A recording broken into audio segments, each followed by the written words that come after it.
If you called 911 in an active shooter emergency, it could take more than 30 minutes for help to arrive. That fact is true for so many schools across our region. And those schools say they can't wait for a solution. They can't wait for lawmakers, and they can't wait for taxpayers. Jeff Saunier joins us from South Carolina, where people are considering arming teachers and volunteers. Yeah, in fact, here at the State House in Columbia, South Carolina lawmakers are actually looking at 3 different bills, each of which would give teachers with specialized training a chance to bring their own guns to school, to carry those guns on campus, even in the classroom. It's not something I'd want to have to use in the classroom, but I think it would be doable. I think I'd be able to do it, you know, if I needed to protect my students.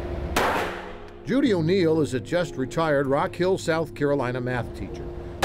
42 years in the classroom, but today she's here at the pistol range, teaching us about something else she's been doing for even longer.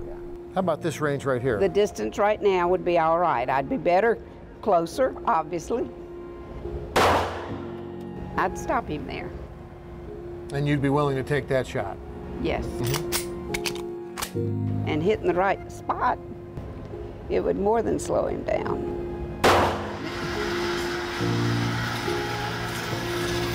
So when they talk about arming teachers, this is what we're talking about. This is what we're talking about. Yeah, not every teacher is going to be able to do that. Not every teacher is going to want to do that.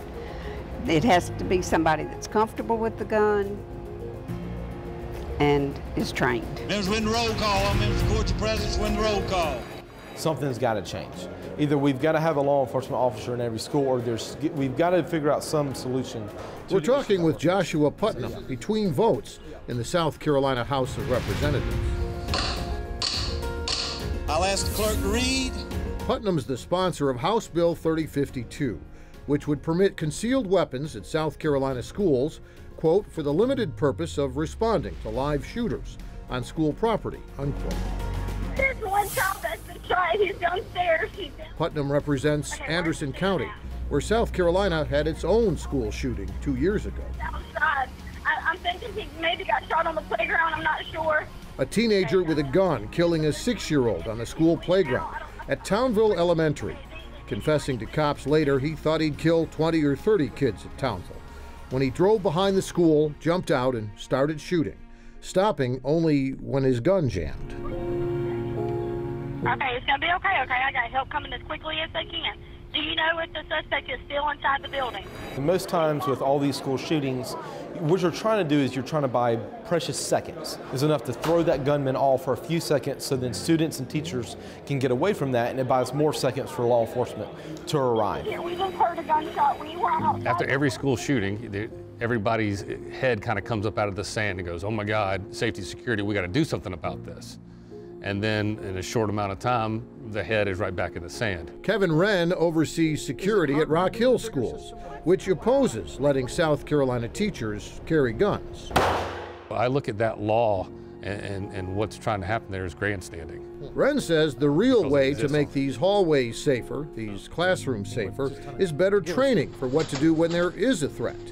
Lockdown procedures now in effect. And better relationships with students to prevent a threat. Plus, more funding, not just for hardened doors or cameras and metal detectors, but for more school resource officers.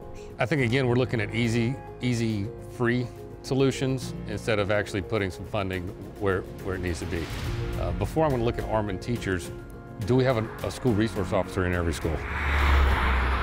Across the state line in North Carolina, Endy is one of those blink and you'll miss it places, with wide open spaces and a school that's a long way from the nearest police department. There was an old lady who swallowed a shell, but I don't know why she swallowed the shell. She didn't tell. Which is why, along with volunteers who read in the classroom or help out in the cafeteria, Endy Elementary also has a volunteer who walks the halls with a gun.